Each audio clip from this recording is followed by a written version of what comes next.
Hello students. तो 12th physics का chapter number 2 लेकर आज हम यहाँ पर उपस्थित हैं और इस चैप्टर का नाम है इलेक्ट्रोस्टैटिक पोटेंशियल एंड कैपेसिटेंस। इससे फर्स्ट जो चैप्टर था इलेक्ट्रिक चार्जेस एंड फील्ड्स वो कंप्लीट किया है आपने और उसमें आपने पढ़ा होगा कि चार्ज क्या होता है, दो चार्जों के बीच में फोर्स कैसे रिएक्ट करती है, एक चार्ज का इलेक्ट्रिक फील्ड क्या होता है और उस इलेक्ट्रिक फील्ड की इंटेंसिटी हम कहाँ कहाँ पर फाइंड कर सकते हैं। उसके बाद आपने उसमें पढ़ा गॉस लॉ, इलेक्ट्रिक फ्लक्स। तो ये सब कंसेप्ट हम फर्स्ट चैप्टर में कंप्लीट कर चुके हैं और यहाँ पर आज आपका जो चैप्टर है वो है इलेक्ट्रोस्टैटिक पोटेंशियल एंड कैपेसिटेंस। तो फिजिक्स फील्ड के साथ पढ़िए, रटना कुछ नहीं होता फिजिक्स में, रटोगे तो कुछ नहीं कर सकते। आप फिजिक्स को समझिए, अगर कंसेप्ट क्लियर है तो आप किसी भी टाइप के क्वेश्चंस हो और कोई भी कंसेप्ट हो आप उसे इजीली क्लियर कर सकते हैं। तो इस चैप्टर में हमें क्या क्या पढ़ना पड़ेगा। इस चैप्टर में हम पढ़ेंगे इलेक्ट्रिक पोटेंशियल क्या होता है, इलेक्ट्रिक पोटेंशियल एनर्जी क्या होती है, इलेक्ट्रिक पोटेंशियल डिफरेंस क्या होता है, इक्विपोटेंशियल सरफेस क्या होता है। आफ्टर दैट हम एक ऐसी डिवाइस पढ़ेंगे जो एनर्जी को स्टोर कर सकती है और उसका नाम होता है कैपेसिटर और उसकी हम कैपेसिटेंस भी फाइंड करेंगे। तो ठीक है, ये इस चैप्टर में आएगा आपको पढ़ने के लिए। तो स्टार्ट करते हैं इस चैप्टर को और स्टार्ट करते हैं हम इसे इलेक्ट्रोस्टैटिक पोटेंशियल। तो सबसे पहले हम पढ़ेंगे electric potential.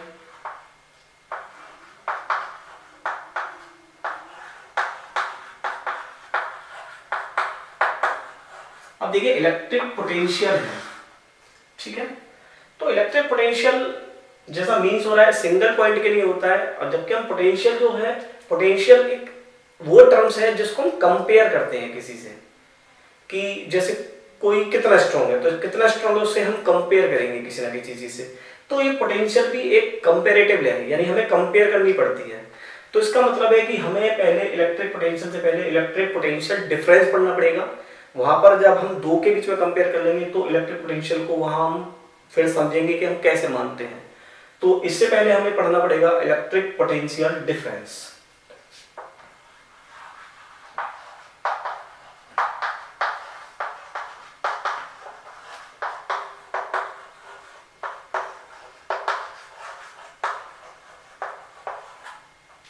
Electric potential difference, तो जैसा कि समझ में आ रहा है डिफरेंस, तो दो पॉइंटों के बीच का पोटेंशियल का डिफरेंस निकालना है।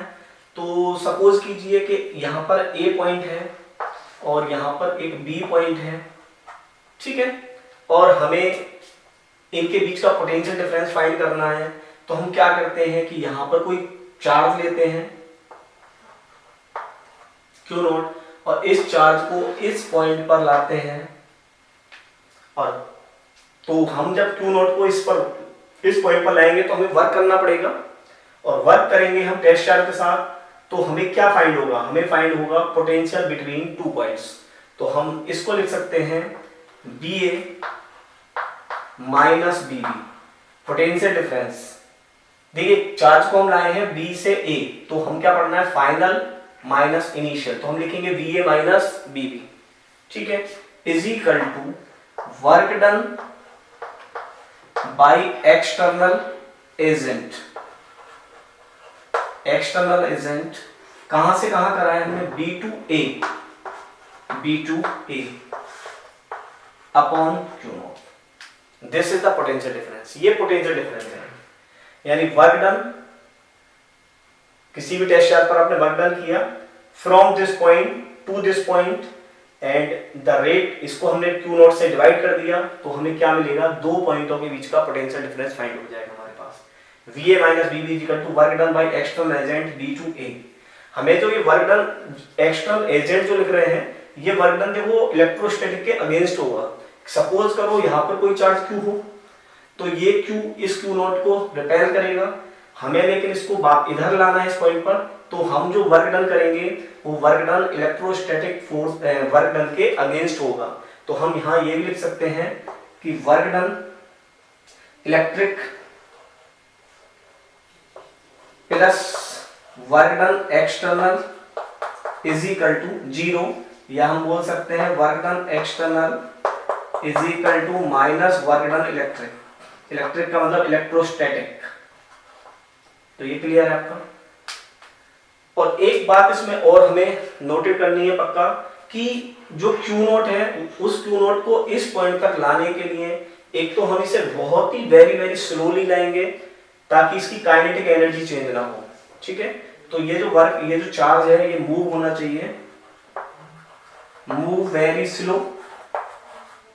और इसका कंडीशन क्यों होना चाहिए कि kinetic energy should not be change. ठीक है, इसकी काइनेटिक एनर्जी चेंज नहीं होनी चाहिए, अदरवाइज वर्क डन चेंज हो जाएगा। क्योंकि हमें जो वर्क डन करना है वो इक्वल ही करना है, वर्क डन इलेक्ट्रोस्टैटिक और वर्क डन अगेंस्ट दोनों इक्वल लगभग सेम होने चाहिए, तभी हम पोटेंशियल डिफरेंस इजीली फाइंड कर सकते हैं। तो ये हो गया VA माइनस VB। अब इसी में हम क्या करते हैं कि जो इलेक्ट्रिक पोटेंशियल आप मानते हो, हम सोचते हैं कि जो V पॉइंट है, लेट B पॉइंट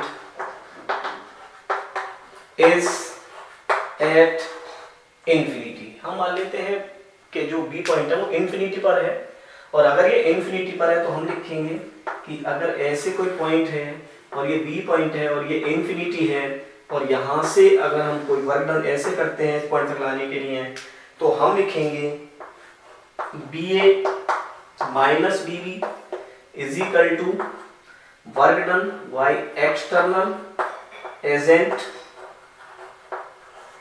कहां से कहां तक, इंफिनिटी से B तक, इंफिनिटी से A तक अपॉन Q नॉट। क्लियर है। अब एक अजम्पशन लेते हैं कि जो पोटेंशियल एट B है वो इंफिनिटी माना हुआ है हमने, तो इंफिनिटी का पोटेंशियल क्या मान लेते हैं हम, जीरो। इंफिनिटी का पोटेंशियल जीरो मान लेते हैं। तो इस पॉइंट का जो पोटेंशियल है उसको हम जीरो मान लेंगे। तो आपको जो ये फॉर्मूला मिलेगा, BA is equal to work done by external agent infinity to A upon Q naught. This is potential of a single charge, जिसको आप बोलते हो इलेक्ट्रिक पोटेंशियल। तो इलेक्ट्रिक पोटेंशियल होता नहीं है, उसको हम अजम्स करते हैं। और जब करते हैं कि जब हम सेकंड पॉइंट को इंफिनिटी वाले को इंफिनिटी पर मानते हैं और वहां का पोटेंशियल क्या मान लेते हैं, जीरो। तो इस तरह से होता है potential is equal to work done by test charge. इसकी यूनिट की बात करें तो इसकी यूनिट हो गई जूल पर कूलम, जूल पर कूलम। और ये कैसी क्वांटिटी है, ये स्केलर क्वांटिटी है। तो एक बेनिफिट हमें अब इसमें ये मिल गया कि ये स्केलर क्वांटिटी है, तो यहाँ डायरेक्शन की कोई टेंशन नहीं है, पर इसे हम सिंपली ऐड कर सकते हैं, ऐड या सब्ट्रैक्ट जो भी हो। और Q जो लेते हैं इसमें वर्क डन के लिए Q जो लेते हैं वो विद साइन लेते हैं, एक हमें याद रखना है। तो क्लियर हो गया आपका इलेक्ट्रिक पोटेंशियल क्या है। तो इलेक्ट्रिक पोटेंशियल डिफरेंस को बोलेंगे वर्क डन, यहाँ इसकी स्टेटमेंट लिखना चाहे तो लिख सकते हैं work done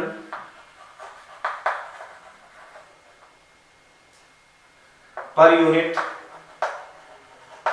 test charge from infinity to that point is equal to electric potential. ठीक है, तो इलेक्ट्रिक पोटेंशियल क्या होता है, इलेक्ट्रिक पोटेंशियल होता है कि अगर कोई टेस्ट चार्ज को इंफिनिटी पर रख लें और इंफिनिटी से उठाकर हम किसी चार्ज के फील्ड तक लेकर आएंगे, तो वहां पर हमें वर्क करना पड़ेगा। और जो इसका पोटेंशियल है और इसका पोटेंशियल है, इंफिनिटी वाले पोटेंशियल को हम जीरो मान लेंगे, तो हमें पोटेंशियल एक ही पॉइंट पर फाइंड हो जाएगा। This is the assumption, otherwise जो है वो यही है इलेक्ट्रिक पोटेंशियल डिफरेंस। तो ये बिल्कुल क्लियर हो गया होगा आपका इलेक्ट्रिक पोटेंशियल डिफरेंस। ठीक है, तो आगे पढ़ते हैं हम कि इसकी कुछ कंडीशंस हैं। अगर हमें पोटेंशियल डिफरेंस निकालना है तो कंडीशंस आपको याद रखनी है।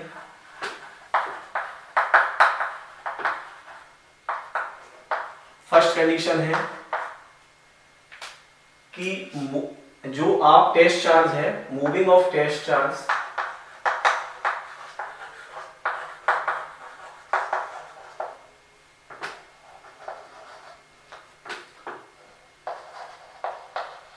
शुड बी स्लोली, ठीक है। टेस्ट चार्ज को स्लोली लेकर आना है, so that its kinetic energy should not be change, ठीक है। काइनेटिक एनर्जी चेंज नहीं होनी चाहिए। सेकेंडली,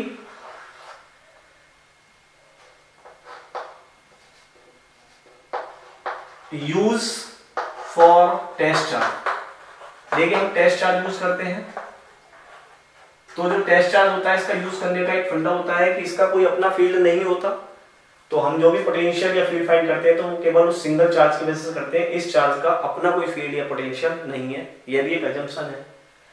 थर्ड मान लेते हैं कि इलेक्ट्रोस्टैटिक जो वर्क डन हम अगेंस्ट करते हैं वो भी कंजर्वेटिव होना चाहिए, क्योंकि इलेक्ट्रोस्टैटिक फोर्स का जो वर्क डन है वो कंजर्वेटिव होता है। Work done by electrostatic force is conservative, ठीक है। कंजर्वेटिव होता है यानी पाथ इंडिपेंडेंट होता है। सपोज करो ये ए पॉइंट है, ये बी पॉइंट है, आप इस पर ऐसे गए या ऐसे गए या फिर ऐसे गए, तो यहां मान ले W1, यहां मान ले W2 और ये मान ले W3, तो हम कह सकते हैं कि W1 equal to W2 equal to W3, that is path independent. तो ये भी हमें याद रखना है, ठीक है। और कंजर्वेटिव भी होता है क्योंकि क्लोज सर्किट के अंदर या क्लोज पाथ के अंदर हम अगर इलेक्ट्रोस्टैटिक वर्क डन निकालेंगे तो वो जीरो आएगा। देखिए एग्जांपल के साथ समझते हैं इसे। सपोज करो ये ए है और ये बी है, हम एक चार्ज को पहले ऐसे यहां से इलेक्ट्रोस्टैटिक फोर्स के द्वारा यहाँ गए ए टू बी, तो यहाँ का पोटेंशियल अगर हम निकालते हैं तो हम लिखते हैं B A minus B B या B B minus B A, ऐसे लिख लीजिए, is equal to work done by external agent या work done upon test charge, ठीक है। अच्छा अब आप इधर से इधर आ जाइए, तो अब आप लिखेंगे V A minus B B is equal to work done, ये जो वर्क डन किया है वो कहां से कहां किया है, ए टू बी किया है और ये किया है वी टू ए, तो work done V to A upon Q naught. देखिए दोनों इक्वेशन को अगर हम ऐड करते हैं तो हमें पता चल जाएगा कि B B minus B A plus B A minus B B is equal to work done A to B to A upon Q naught. देखिए this cancel and this cancel, तो दैट इज जीरो, ठीक है। तो work जो conservative होता है ये होना चाहिए, टेस्ट चार्ज होना चाहिए, टेस्ट चार्ज होना चाहिए और काइनेटिक एनर्जी जो इसको स्लोली मूव कराना है ताकि उसकी काइनेटिक एनर्जी चेंज ना हो। तो ये क्लियर हो गया होगा यहां तक।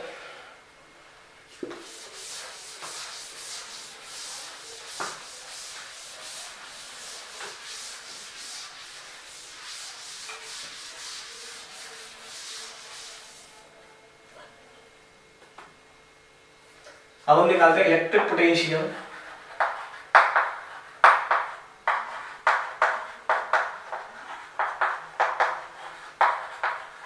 Due to a point charge, ठीक है। Due to a point charge एक इलेक्ट्रिक पोटेंशियल फाइंड करते हैं।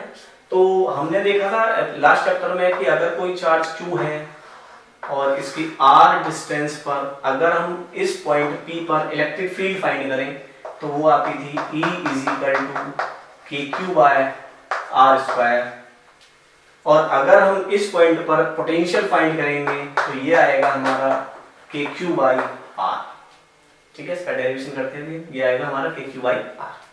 तो कैसे करना है, बहुत सिंपल। देखिए क्या करते हैं इसमें कि एक टेस्ट चार्ज को हम इन्फिनिटी पर रख लेते हैं और इन्फिनिटी से इस चार्ज को कहां तक लाना है, हमें इस पॉइंट तक लेकर आना है। तो सपोज कीजिए कि हमें कोई बीच में कोई पॉइंट कंसीडर कर लेते हैं, ठीक है। बीच में कोई पॉइंट कंसीडर कर लेते हैं। सपोज करो ये इस टेस्ट चार्ज से x डिस्टेंस पर दूर है, ठीक है। तो हम पूछेंगे इस टेस्ट चार्ज की इस पॉइंट पर इलेक्ट्रिक फील्ड क्या होगी। तो यहाँ पर इसकी जो इलेक्ट्रिक फील्ड होगी वो होगी KQ by x square, KQ by x square. ठीक है। अच्छा, अब यहाँ से इस पॉइंट को सपोज करो हमने एक dx डिस्टेंस, एक छोटी सी डिस्टेंस के लिए फाइंड कर रहे हैं, तो इस dx डिस्टेंस को मूव करने के टाइम में जो वर्क किया उस वर्क को हम फाइंड करते हैं, तो उसको लिखते हैं हम dw is equal to EDX, dw is equal to EDX। Clear है। अच्छा, इसका एंगल भी देख लेते हैं हम। देखिए इलेक्ट्रिक फील्ड इस तरफ है और डिस्प्लेसमेंट जो है वो इस तरफ है, तो इसका मतलब इनके बीच में जो एंगल है 180 है, और इसको हम लिख लेते हैं cos 180। तो dw is equal to EDX, cos 180 की वैल्यू होती है -1, सो -EDX। स्मॉल डिस्टेंस के लिए स्मॉल वर्क डन निकाला, हमें नेट वर्क डन निकालना है, तो नेट वर्क डन के लिए हम क्या करना पड़ेगा, इसका इंटीग्रेशन करना पड़ेगा। और इंटीग्रेशन कहां से कहां तक करना है, इन्फिनिटी से लेकर r पॉइंट तक लेकर आना है, तो ऐसे लिख सकते हैं इन्फिनिटी से लेकर r। ठीक है। तो ये हो जाएगा w is equal to minus e की वैल्यू लिख लें, यहां से e की वैल्यू है KQ by r x square dx, integration infinity से लेकर r तक। क्लियर हो गया यहाँ तक। ठीक है। KQ को बाहर निकाल लेते हैं, 1/x स्क्वायर का इंटीग्रेशन करते हैं, तो यहाँ देखिए w equals to minus KQ integration 1/x square dx infinity से लेकर r तक। 1/x स्क्वायर का इंटीग्रेशन होता है -1/x, so w is equal to minus KQ minus minus minus plus. ठीक है, ये माइनस, चलो पहले यहाँ से लेते हैं 1/x, लिमिट लिख दीजिए इन्फिनिटी से लेकर r तक, माइनस माइनस प्लस हो गया, so w is equal to KQ, और यहाँ वैल्यू लिख दीजिए 1/r माइनस 1/इन्फिनिटी, 1/इन्फिनिटी 0 हो गया, तो जो w है आपका वो KQ बाय r हो गया, और यही w पोटेंशियल के रूप में फाइंड होता है, और इसी को बोल देते हैं KQ बाय r। ठीक है, यहाँ लिख देते हैं, तो आपका जो पोटेंशियल आया वो आ गया KQ बाय r। ठीक है। अच्छा, E और V के ग्राफ की अगर हम बात करें, E वर्सेस V, ये r डिस्टेंस है, और अगर हम E का ग्राफ बनाते हैं तो E देखिए, ठीक है, ये E है, और E को हमें पता है इनवर्सली है 1/r स्क्वायर के, और अगर हम पोटेंशियल का ग्राफ बनाते हैं तो ये आपका पोटेंशियल का ग्राफ हो गया, V प्रोपोर्शनल है 1/r के। तो आपका electric potential due to a point charge clear हो गया होगा किस तरह निकालना है, और ये आ गया KQ बाय r। ठीक है, कैसी क्वांटिटी है, स्केलर क्वांटिटी है, याद रखना है, यहां पर Q को विद साइन यूज करना है, आपको याद रखना है Q uses with sign.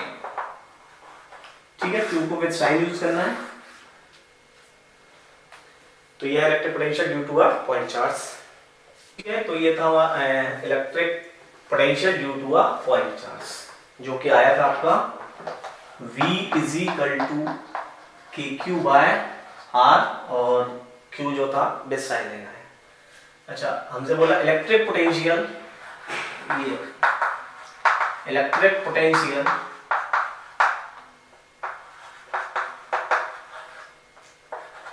Due to system of charges. ठीक है, नंबर ऑफ चार्जेस हो सकते हैं, सिस्टम बना दे तो उसका इलेक्ट्रिक पोटेंशियल कैसे निकालेंगे। सपोज करो यहाँ पर एक चार्ज है Q1, यहाँ पर एक चार्ज है Q2, और यहाँ पर एक चार्ज ले लें Q3, और इस पॉइंट पर अगर हमसे बोला जाए कि भाई इस पॉइंट पर पोटेंशियल क्या होगा, इसकी यहाँ से डिस्टेंस मान लीजिए आप R1, ये मान लीजिए R2, और ये मान लीजिए R3, तो इस पॉइंट पर जो पोटेंशियल होगा, यानी पोटेंशियल एट P, तो हम लिख सकते हैं कि V नेट, यानी V यहाँ पर जो पोटेंशियल होगा वो होगा V1 plus V2 plus V3, so V at P is equal to V1 यानी K Q1 upon R1 plus V2। So plus, अब देखिए यहाँ माइनस है तो हमें माइनस लगाना है, माइनस KQ2 बाय R2, ये फिर प्लस है, सो KQ3 बाय R3। तो ये बिल्कुल क्लियर होगा आपको कि जो पोटेंशियल अगर हमें निकालना है तो हम साइन लेते हैं चार्ज को और एक पॉइंट पर सिंपल ऐड करना है क्योंकि it is a scalar quantity. ठीक है, ये हमने पहले पढ़ा है आपको, स्केलर क्वांटिटी। तो इस तरह से आप सिस्टम का इलेक्ट्रिक पोटेंशियल फाइंड कर सकते हैं।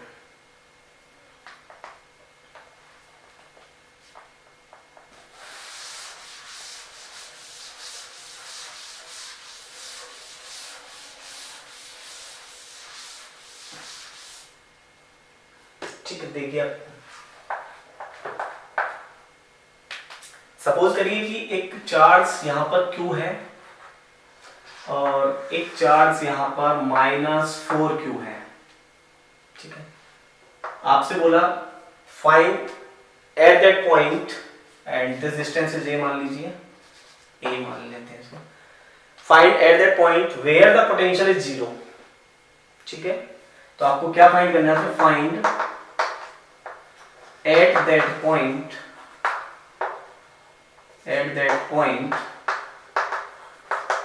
where potential यानी इलेक्ट्रिक पोटेंशियल ही है ये, इलेक्ट्रिक पोटेंशियल इज 0। जो ऐसे क्वेश्चन आपने इलेक्ट्रिक फील्ड में भी किए थे, इलेक्ट्रिक फील्ड में भी फाइंड की थी कहां पर इलेक्ट्रिक फील्ड 0 होती है, और फोर्स पर भी ऐसे ही क्वेश्चन किए थे आपने। तो ये थर्ड टाइप आ रहा है तो आपका ये रिवीजन आपको कंप्लीट हो जाएगा।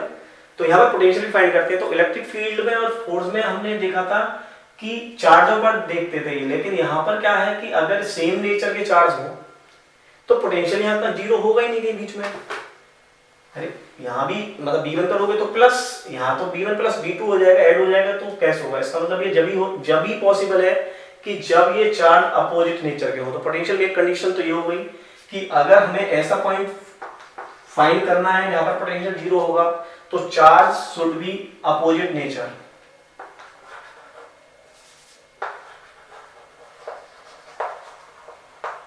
Charge should be opposite nature, यानी एक नेगेटिव एक पॉजिटिव हो, तभी आप पोटेंशियल का वो पॉइंट फाइंड कर सकते हो जहां पर पोटेंशियल 0 होगा, क्योंकि सेम पर 0 पॉसिबल नहीं है। अच्छा, लेकिन यहाँ पर एक वहां पर जो आपने देखा था कि इलेक्ट्रिक फील्ड या तो इनसाइड ही होता था या आउटसाइड होता था, लेकिन पोटेंशियल की कहां से देखें, पोटेंशियल में दोनों दो पॉइंटों पर ये फील्ड 0 हो सकता है, एक इनसाइड भी हो सकता है और एक आउटसाइड भी हो सकता है। तो पहले हम इनसाइड का केस कर लेते हैं कि सपोज करो इस पॉइंट पर जो पोटेंशियल है वो आपका 0 हो जाएगा, तो और इस डिस्टेंस को मान लें हम x, तो ये वाली जो डिस्टेंस है बची हुई ये हो गई आपकी a माइनस एक्स। तो इस पॉइंट का पोटेंशियल लिखते हैं, नेट पोटेंशियल 0 है, समझ में आ रहा है? तो इसका पोटेंशियल यानी v नेट अगर हम लिख लें ऐसे, तो potential v1 plus v2, v net कितना हो जाएगा 0, क्योंकि हम वो फाइंड करना चाहते हैं यहाँ पर पोटेंशियल 0 होगा। v1 की वैल्यू लिखे यहाँ से, तो ये हो जाएगी kq by x square minus k 4q by a minus x, sorry x क्योंकि फील्ड में होता था एक्स स्क्वायर, ये पोटेंशियल है तो खाली इसी से निकालना है। अच्छा देखिए, इसको इधर रख सकते हैं, तो ये हो जाएगा आपका kq by x is equal to k 4q by a minus x. k से k कैंसिल, q से q cancel, so 1 by x is equal to 4 upon a minus x, so cross multiplication करेंगे, so a minus x is equal to 4x, so 5x is equal to a and x is equal to a by 5। ठीक है, तो एक तो इस point पर 0 हो जाएगा, और एक केस मैंने बताया कि आउटसाइड में भी 0 हो सकता है, तो आउटसाइड का केस और देख लेते हैं हमें।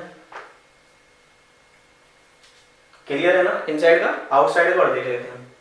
तो आउटसाइड का देखिए, इसी केस को ले लेते हैं। आउटसाइड में सपोज करो इस पॉइंट पर पोटेंशियल जीरो हो जाएगा। देखिए छोटे वाले चार्ज के आउटसाइड में होगा, बड़े वाले के तो होगा नहीं क्योंकि इसका मैग्नीट्यूड ज्यादा है। उधर जाएंगे तो इसका तो डिस्टेंस वैसे भी डिस्टेंस बढ़ेगी और चार्ज छोटा है, तो सिंपल सा पता है कि हमें वही कंडीशन लगेगी। आउटसाइड भी अगर पोटेंशियल जीरो मिलेगा तो वो छोटे वाले चार्ज के बाहर ही मिलेगा। तो इस ये अगर ए है तो इसको हम x मान लेते हैं, तो इसका फिर नेट पोटेंशियल लिखते हैं। तो इस पॉइंट का पोटेंशियल लिखेंगे हम KQ by x is equal to K 4Q by A plus x। Clear हो गया होगा? K माइनस, क्योंकि हमने बी नेट जीरो लिखा, दोनों को सम करते, इधर को पहले हमने इसको दोनों साइड लिख लिया है। सो K से K कैंसिल, Q से Q cancel, so 1 by x is equal to 4 upon A plus x। So 4x is equal to A plus x, so 4x minus x 3x equals to A, so x is equal to A by 3।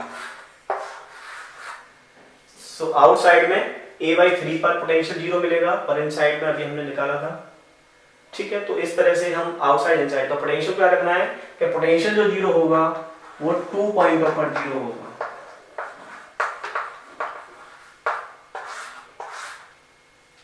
ठीक है, potential 2 पॉइंटों पर आपको zero मिल सकता है।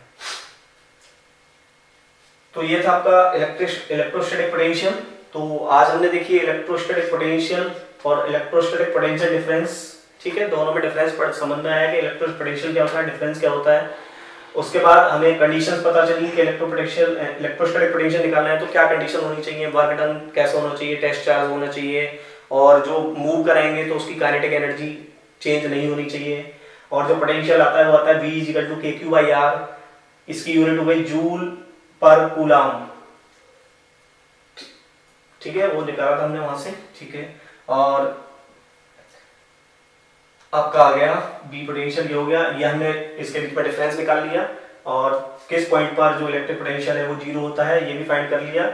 और electric potential due to a point charge, ये electric potential due to a point charge है। वो जो फार्मूला था वो था V is equal to W upon Q0, और इसी को हम बोल रहे थे जूल पर कूलम। ठीक है, स्केलर क्वांटिटी है, Q को विद साइन लगना है, तो ये सब क्लियर है। इसके बाद आगे जो आएगा सिस्टम ऑफ चार्जेस भी पढ़ा दिया है मैंने इसमें। और इसके बाद जो पोटेंशियल निकालना है हमें वो डाइपोल के द्वारा निकालेंगे, एक्सिस पर equatorial line, any points, charge ring. तो नंबर ऑफ क्वेश्चंस आएंगे, तो फिजिक्स को फील्ड के साथ पढ़ते रहिए और हमारे साथ जुड़े रहिए, और नेक्स्ट वीडियो का इंतजार कीजिए।